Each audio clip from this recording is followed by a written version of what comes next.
My husband wanted a divorce and demanded the house, the cars, my entire life. Everyone told me to fight, even my lawyer. I didn't. I let him take it all. They thought I was weak.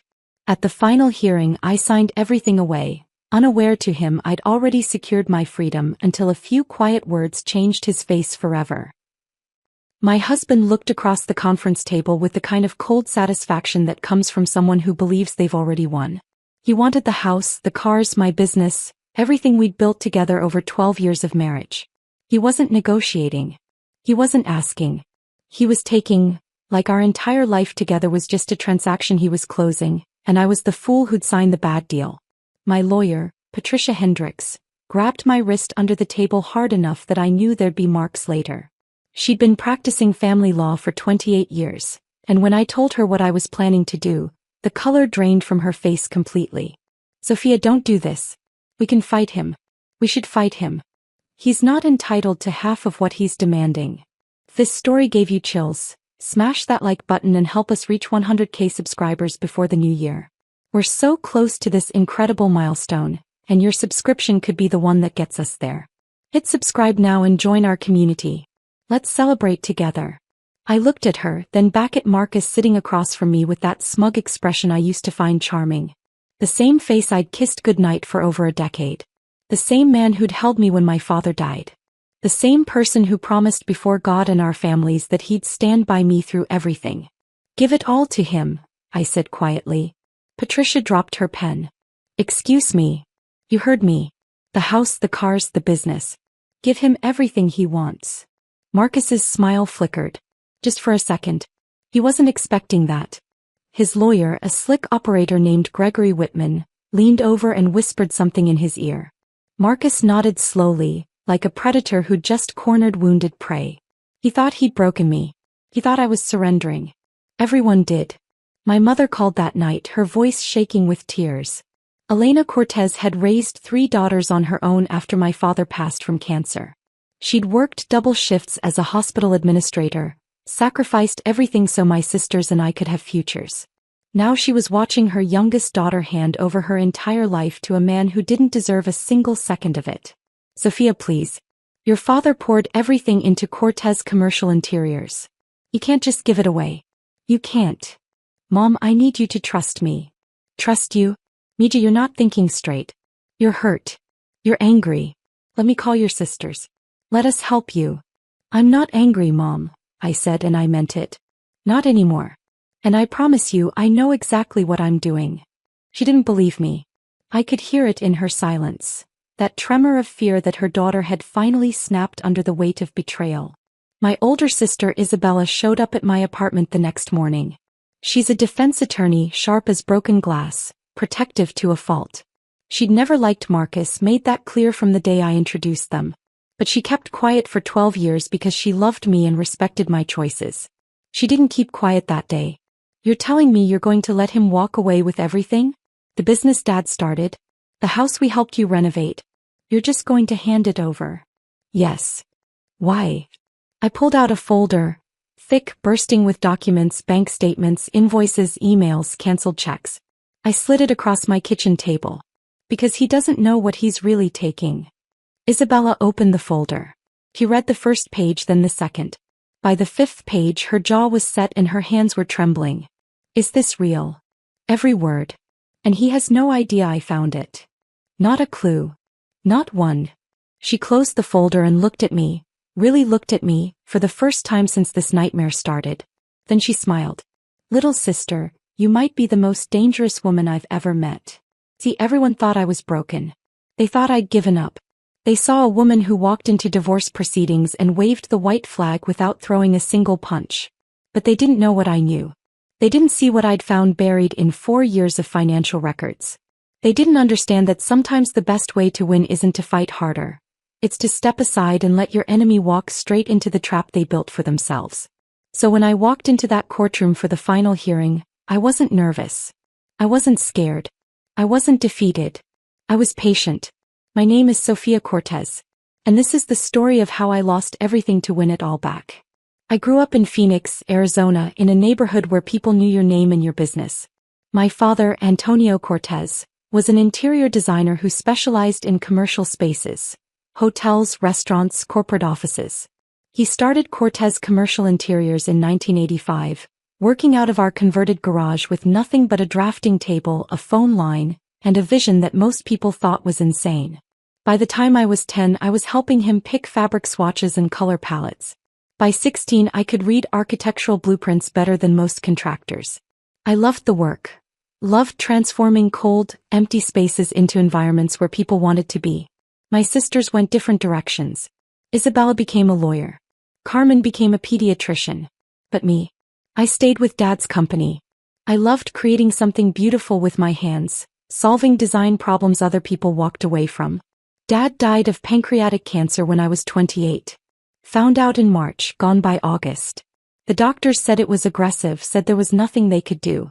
I held his hand in hospice while he made me promise to keep the business alive. Don't let it die with me, Mija. You've got the eye. You've got the heart. Promise me. I promised. He left me Cortez Commercial Interiors, 8 employees, a solid reputation in the Southwest, and a legacy I swore I would protect with everything I had. I met Marcus 3 years before Dad passed. He was working as a project manager for a construction firm we were partnering with on a boutique hotel renovation in Scottsdale. He had this confidence that filled a room, made you believe he could solve any problem. He made me laugh when I was drowning in work stress, made me feel like I was more than just my father's daughter. We dated for 18 months, got married at a small vineyard outside Sedona. My mother cried happy tears. Isabella gave a toast that had everyone in stitches. Marcus looked at me during our first dance like I was his entire world. For a while I believed I was. We didn't have children. I'd thrown myself into growing the business and Marcus said he wasn't ready. Let's build our empire first, he'd say. Kids can come later. Those were good years. Hard years but good ones. I worked 50 to 60 hours a week expanding the company. We landed bigger contracts. Luxury condos, high-end restaurants, corporate headquarters. I wasn't getting rich but I was building something that made Dad proud wherever he was. But somewhere around year 8 Marcus changed. It happened slowly like a foundation settling unevenly. You don't notice until cracks start appearing in the walls. He stopped asking about my projects. He started complaining about our house, even though we'd spent a year renovating it exactly how he wanted. He wanted a bigger place, newer cars, vacations to places we couldn't quite afford yet. Everyone else is moving up, Sophia. Why are we stuck in neutral? We're not stuck. We're building something sustainable. Building what? This. He gestured around our living room like it was a prison. You signed up for this life. You signed up for me. He didn't answer. He just walked to the bedroom and shut the door. I told myself it was stress. I convinced myself that if I just worked harder, landed bigger clients, made more money, things would get better. They didn't. He quit his project management job, said he wanted to focus on our future. But our future seemed to involve him playing golf 4 times a week and spending hours on his phone while I worked 12-hour days. That's when I hired Ethan Caldwell.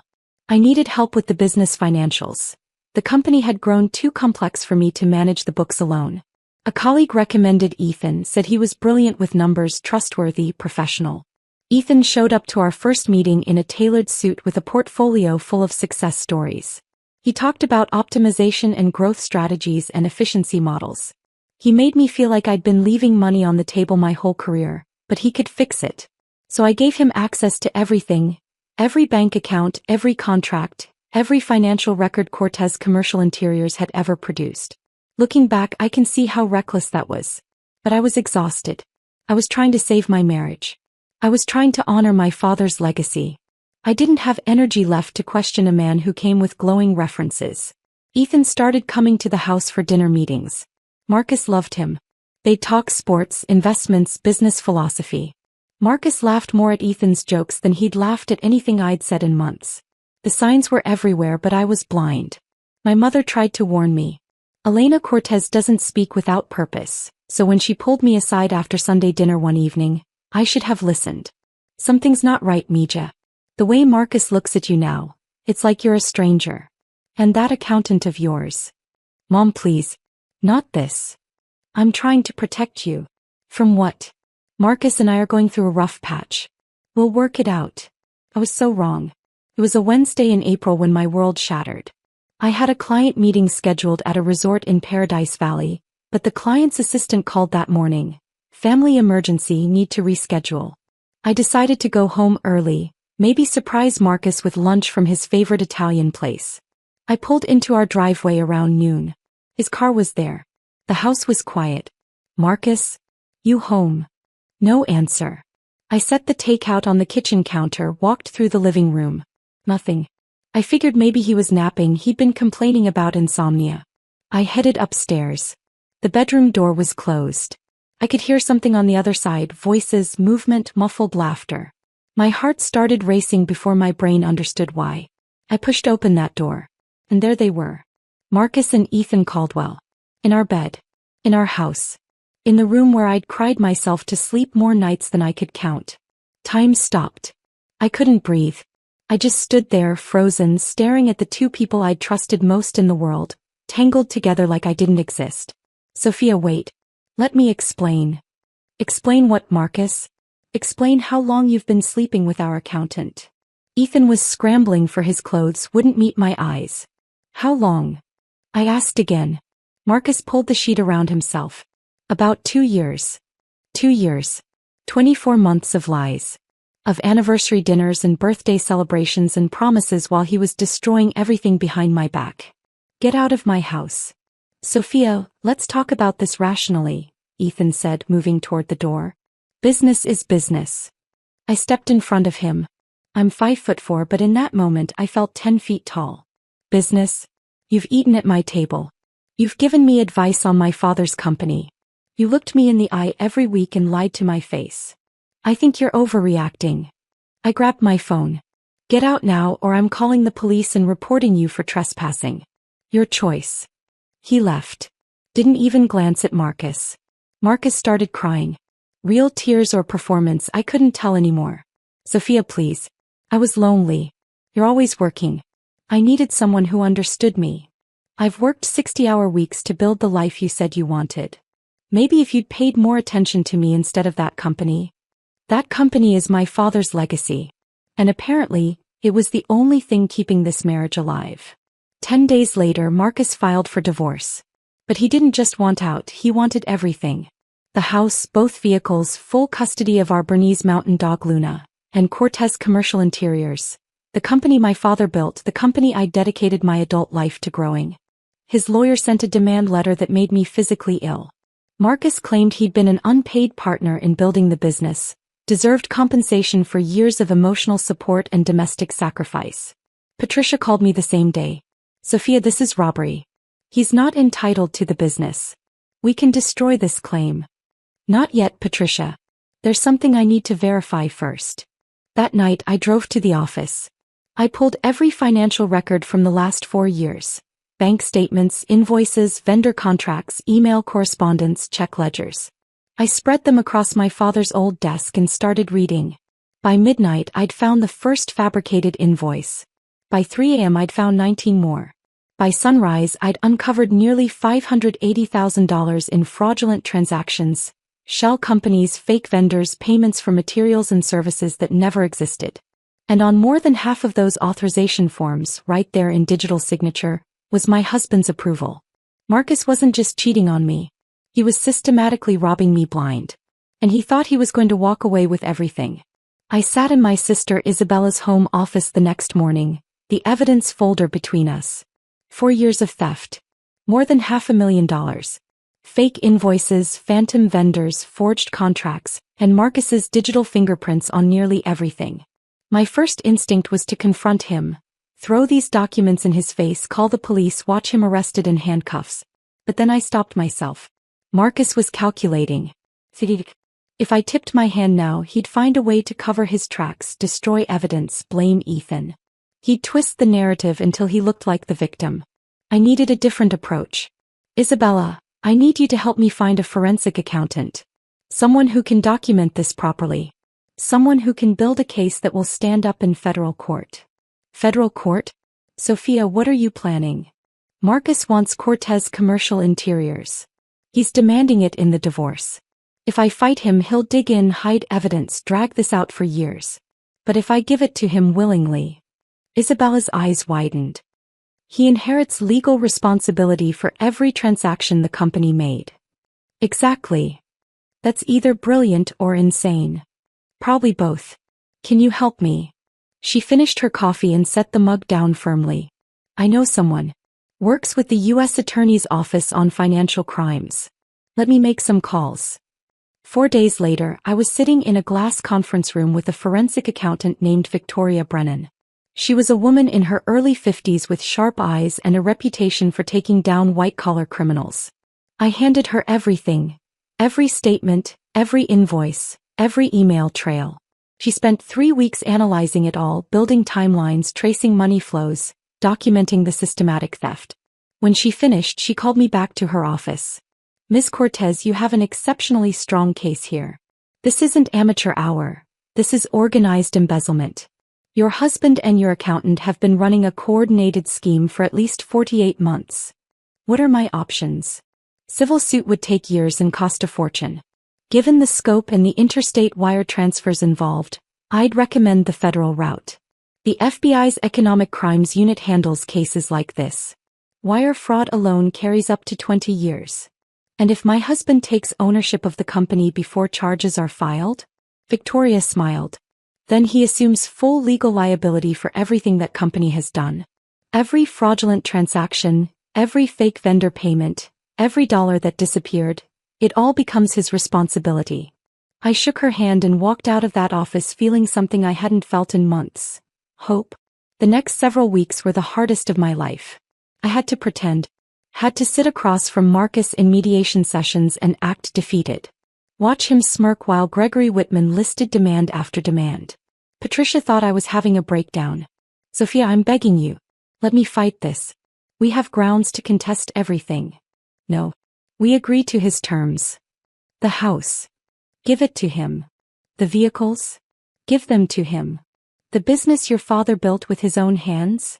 All of it, Patricia. Every last piece. She threw her legal pad on the table. I've been doing this for 28 years. I've never seen a client so determined to self-destruct. I'm not self-destructing. I'm setting a trap. She stared at me for a long moment. What do you know that I don't? Nothing you need to worry about yet. When the time comes, everything will make sense. My mother was harder to convince. She showed up at my apartment one evening with homemade tamales and tears streaming down her face. Mija, please. That company is all we have left of your father. I took her hands in mine. Mom, do you trust me? Of course I do. Then believe me when I tell you Dad would understand. Sometimes you have to lose the battle to win the war. And I promise you when this is over you'll understand why. She hugged me and held on like she was afraid to let go. The day of the final hearing arrived on a gray Tuesday morning in November. I woke at 5 a.m., old habits. I showered, dressed in a simple navy pantsuit my father had loved, and looked at myself in the mirror. I looked tired. Older than 36. But underneath the exhaustion there was something else. Something calm, something steady. Today was the day. I drove to the courthouse alone. Isabella offered to come but I told her to stay on standby. Mom wanted to be there but I asked her to wait by the phone. This was something I needed to do myself. The courtroom was smaller than I expected. Wood paneling, fluorescent lights, an Arizona state flag hanging limply in the corner. It smelled like old paper and burnt coffee. Marcus was already there, sitting at the plaintiff's table with Gregory Whitman. He wore an expensive suit I'd probably paid for and that same cold smile. I nodded at him and took my seat next to Patricia. Last chance, Sophia. I can still object. No, Patricia. We stick to the plan. What plan? You're giving him everything. Trust me. The judge entered. A stern woman named Judge Marianne Holbrook with silver hair and sharp eyes. She'd seen 1,000 divorces. Ours was just another file. She reviewed the settlement terms aloud. The residential property at 2847 Desert Vista Drive transferred to Marcus Holloway. The 2022 Audi Q7 and 2023 Tesla Model S transferred to Marcus Holloway. Full ownership of Cortez Commercial Interiors, including all assets, contracts, equipment, intellectual property and financial accounts, along with all associated liabilities, transferred to Marcus Holloway. All assets and liabilities. Those words hung in the air like smoke. Miss Cortez, Do you understand and accept these terms? I do, Your Honor.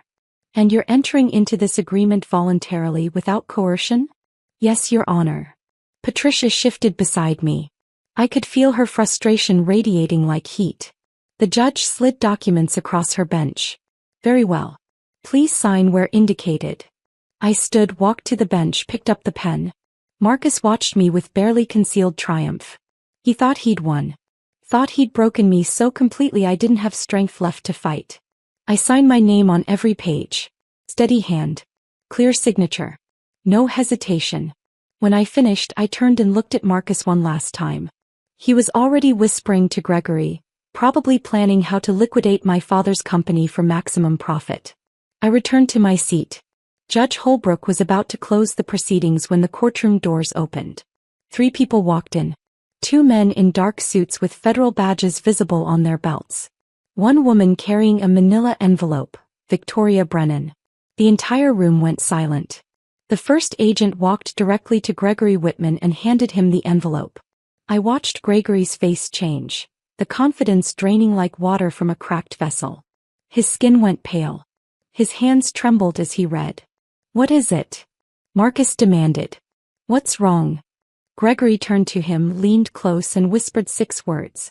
Ethan Caldwell was just arrested. You're next. For a heartbeat, Marcus didn't react. He just stared at Gregory like he was speaking a foreign language. Then he grabbed the document. I watched his eyes move across the page. I watched the color drain from his face. I watched his lips start to tremble. The document was a federal indictment.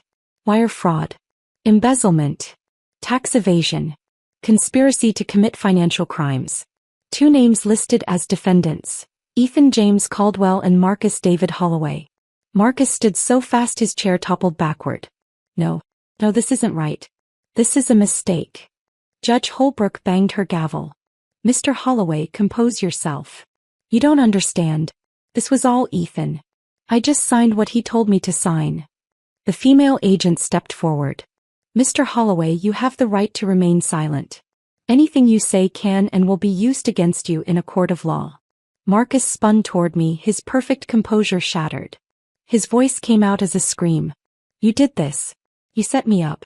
You knew. I didn't say a word. I just sat there, hands folded, and looked at him calmly. You gave me the company because you knew it was poisoned. You let me take it so I'd take the blame. You planned this whole thing. Judge Holbrook banged her gavel again. Order. I will have order. But Marcus wasn't listening. He lunged toward me. The bailiff caught him before he made it 2 steps. I'll destroy you, Sophia. I swear to God I'll. I stood slowly, smoothed my jacket and looked him straight in the eyes. You already tried, Marcus. You've been trying for 4 years. But here's the thing about building a life on lies. Eventually the foundation cracks and everything comes crashing down. The bailiff escorted him out. He was still screaming my name when the doors closed. Patricia sat beside me in stunned silence. Finally she spoke. You knew this whole time. I knew. Why didn't you tell me? Because I needed it to be real, Patricia. I needed him to believe he'd won. I needed him to take ownership of that company with his own signature on every document. Because the moment he did, he became legally responsible for every crime committed under its name. Patricia let out a breath and shook her head. In 28 years of practicing law, I have never seen anything like that. I picked up my bag and walked out of that courtroom. The Arizona sun was shining outside. First time in months I'd really noticed. 8 months have passed since that day. Ethan Caldwell pleaded guilty to 14 counts of wire fraud and embezzlement. He's currently serving 32 months in federal prison. His CPA license was permanently revoked. The man who sat at my dinner table while stealing from my family will spend the next 2.5 years staring at concrete walls. Marcus's case took longer. He hired 4 different lawyers trying to fight the charges. He claimed manipulation, coercion, ignorance. None of it worked. The forensic evidence was overwhelming. His digital signatures were on the authorizations. His email account was linked to the shell companies. His involvement was undeniable. In the end, he took a plea deal. 4 years probation, 300 hours community service, full restitution of stolen funds, which meant liquidating everything he'd fought so hard to take from me. The house went into foreclosure when he couldn't make payments. The cars were repossessed. Cortez Commercial Interiors was dissolved by court order. Its contracts cancelled. Its equipment sold at auction. He lost everything. Not because I took it from him, but because he took it from himself. I won't lie, there was satisfaction in watching it collapse. After everything he did, every lie and betrayal, part of me wanted to see him suffer. But that feeling faded faster than I expected. Revenge is like drinking poison and waiting for the other person to die. It doesn't heal anything. It just keeps you chained to the person who hurt you. If I let it go, I started over with nothing but my talent, my reputation, and my father's training. I filed paperwork for a new company, Cortez Design Studio. Smaller, simpler, cleaner. Built from the ground up with no partners I didn't trust, no secrets hiding in the books. My old team came back. Every single one of them. My lead designer, Rachel Kim, showed up on my first day in the new office with champagne and a handshake. Heard you're hiring, boss. Pay will be lower for a while until we rebuild. Don't care. I'd rather work for someone with integrity making less than work for a fraud making more. We landed our first contract 3 weeks later. A boutique hotel owner in Tucson who'd heard the truth. Not the gossip, but what really happened. Sophia, I've been in hospitality for 30 years. I've seen people go through what you went through and come out bitter or broken. You came out standing. That tells me everything I need to know about your character. That one call led to 5 more. Within 6 months, Cortez Design Studio had more work than I could handle. I hired 3 new designers and leased a second office space. My mother cried when she saw the new studio. She stood in the doorway with her hand over her heart, looking at the sign I'd hung above the entrance. Your father would be so proud, Mija. I hope so, Mom. I know so. You did what he always taught you. You stayed honest, you stayed patient, and you let the truth do the work. Isabella comes by every Sunday now. We sit on Mom's patio, drink wine, and watch the desert sunset. Sometimes we talk, sometimes we don't. Either way, it feels like home. Looking back, I learned something profound through all this. Strength isn't about fighting every battle. It's about knowing which battles to fight, and which ones to let go. It's about trusting that the truth will surface, even when lies seem to be winning. It's about protecting your peace, your integrity, and the people who matter most. My husband wanted everything. I gave it to him. Every lie. Every stolen dollar. Every consequence he'd earned. He thought he was taking my future. But all he took was his own. Me. I'm still here. Still creating. Still standing. Because some things can't be stolen. Character, integrity, the love of your family, the respect of good people. Those things have to be earned. And once you earn them, no one can take them away. If you're going through something hard right now, if someone has betrayed you, broken your trust, made you feel like you've lost everything, I want you to hear this. You haven't lost. Not yet. Not ever. As long as you stay true to who you are, as long as you keep moving forward with honesty and patience, you will find your way through. The storm doesn't last forever. But the person you become while weathering it stays with you for the rest of your life. My name is Sofia Cortez. And that's my story. If this story of strategic justice had you on the edge of your seat, hit that like button right now. My favorite part was when Sophia signed everything away, knowing exactly what trap she'd set. What was your favorite moment? Drop it in the comments below. Don't miss more thrilling stories like this. Subscribe and hit that notification bell so you never miss an upload.